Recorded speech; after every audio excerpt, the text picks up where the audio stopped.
నా మీద తమ్ముడు అనిల్ మీద నీ నోటికొచ్చినట్లు పిచ్చి పిచ్చిగా వాగడం కాదు. నీకు దమ్ముంటే నిరూపించాలని నారా లోకేష్ పై కోవూరు ఎమ్మెల్యే నల్లపరెడ్డి ప్రసన్నకుమారెడ్డి తీవ్రస్థాయిలో ధ్వజమెత్తారు. రే లోకేష్, నీ వయసెంత, నువ్వెంత? నా ముందు బచ్చావురా నువ్వు, నా చిటికిన వేలు గోటికి సరిపోవు అంటూ ఘాటైన వ్యాఖ్యలు చేశారు. నా మీద ఆరోపణలు చేయడం కాదు, నీ బతికేందో మీడియా ముందు పెట్టానన్నారు. ఎన్నికలు వస్తున్నాయని నీకు ఇష్టమొచ్చినట్లు మాట్లాడితే ఊరుకునేది లేదని హెచ్చరించారు. నా మీద గానీ నా తమ్ముడు అనిల్ మీద గానీ పిచ్చి పిచ్చిగా వాగావు. నిరూపించరా నువ్వు? నేను వెకేషన్కి వెళ్ళానా? ఎక్కడికి పోయినాను? ఎవడు రాసిచ్చాడు నీకు ఆ స్క్రిప్ట్? ఏ విధంగా చెప్తావు? నీ బ్రతుకేందో ఇప్పుడు చూపించాను చూడు ఫొటోస్ తో కూడా. నువ్వు ఏ విధంగా అమ్మాయిలతో కులికావో, ఏ విధంగా స్విమ్మింగ్ పూల్ లో మందు కొట్టి డాన్సులు వేస్తున్నావో, అమ్మాయిలకి వెనక వీపు మీద తాడేసి ఎట్లా లాగుతున్నావో, ఇవన్నీ నీ ముందు పెట్టాను రా. ఇప్పుడు దీనికి సమాధానం చెప్పరా నువ్వు లోకేష్ గా? నీకు తెలుగు రాదురా నీకు? నువ్వు తెలుగు చదవలేనోడివి, తెలుగు మాట్లాడినోడివి, నువ్వు ఒక రాజకీయ నాయకుడిగా వచ్చావురా నువ్వు. నా చిటికినేలు గోరుకు చాలవు నువ్వు. నీ వయసు ఎంత, నువ్వెంత? నువ్వేంద్రా నా గురించి మాట్లాడేది? బుద్ధుందారా నీకు? నువ్వు అసలు ఒక రాజకీయ నాయకుడువేనా? అన్ని తెలుసుకొని మాట్లాడు. వెకేషన్కి వెళ్ళానన్నావు, నాకు చెప్పు ఎక్కడికి వెళ్ళాను, అన్ని ఇచ్చేస్తాను.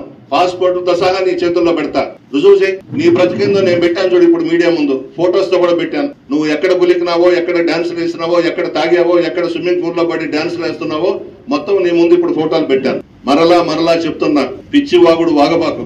ఎలక్షన్స్ వస్తున్నాయని చెప్పేసి ప్రతి నియోజకవర్గంలో నువ్వు పాదయాత్ర చేసి అక్కడ ఉన్నటువంటి ఎమ్మెల్యేల మీద విమర్శలు చేస్తే నువ్వేదో పెద్ద రాజకీయ నాయకుడు అనుకుంటున్నావా? బచ్చాగాడివి నువ్వు. నిన్న కాక మొన్న పుట్టావు. నీ వ్యవహారాలు చూసావు కదా, పోస్టర్స్ చూశారు కదా, తెచ్చా మీడియా ముందు పెడదామని. నేను వెకేషన్కి వెళ్ళానా? నీ బ్రతుకెంత, నువ్వెంత? నీకు తెలుగు మాట్లాడడం రాదు, దేవాలయం అనలేవు, ఏం మాట్లాడేవు రైతు నువ్వు అసలు మీటింగే చెప్పలేవు, ఏమీ మాట్లాడలేవు. నాకు చెప్పరాదా? మీ తాత ఇచ్చింది 2 ఎకరాలు నీకు.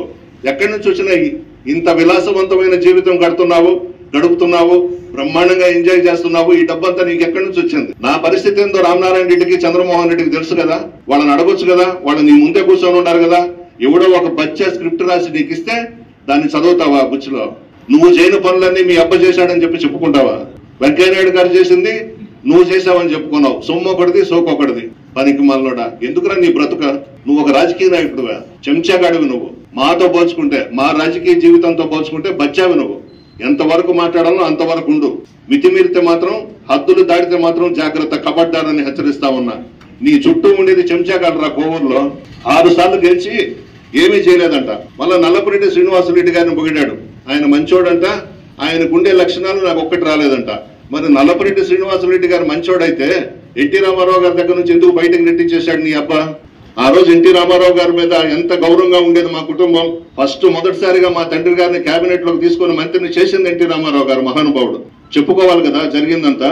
మరి ఆ రోజు నీ అబ్బే కదా ఎన్టీ రామారావు గారికి లేనిపోని చాడీలు చెప్పి నల్లపరెడ్డి శ్రీనివాసరెడ్డిని మంత్రివర్గం నుంచి తీసి నెల్లూరుకు పంపించేదాకా నువ్వు నిద్రపోలేదు కదా. ఆ రోజు లేని ప్రేమ ఈ రోజు నీకు ఎక్కడదా? మీ అబ్బకే నీకు నల్లపరెడ్డి శ్రీనివాసరెడ్డి మీద అన్ని కుట్రలు చేసి, కుతంత్రాలు చేసి టీడీపీ నుంచి బయటకు పంపించిన ఎదవరా మీ అబ్బ మా తండ్రి గారి మీద. నిజాయితీగా, చిత్తశుద్ధిగా చేశాడు తెలుగుదేశం పార్టీలో మా తండ్రి గారు. ఎవరికి న్యాయం జరిగింది? తెలుగుదేశం పార్టీ నాయకులకు, కార్యకర్తలకు న్యాయం జరిగిందా? ఎన్టీ రామారావు గారి అభిమానులందరినీ పక్కన పెట్టాడు. ఈ రోజు ఉండేది ఎవరు నీతో కూడా? నీ కమ్యూనిటీకి సంబంధించిన సామ్రాజ్యాన్ని పక్కన పెట్టుకొని కోట్లకు పడగలెత్తారు. ఉమ్మడి రాష్ట్రంలో 9 సంవత్సరాలు ముఖ్యమంత్రిగా, 5 సంవత్సరాలు ముఖ్యమంత్రిగా ఈ రాష్ట్రంలో నీ ఇష్టం వచ్చినట్టు మాట్లాడతావా? 1500 కోట్లు, దాంట్లో 1% నాకు 1500 కోట్లు నీకు ఇచ్చేస్తా.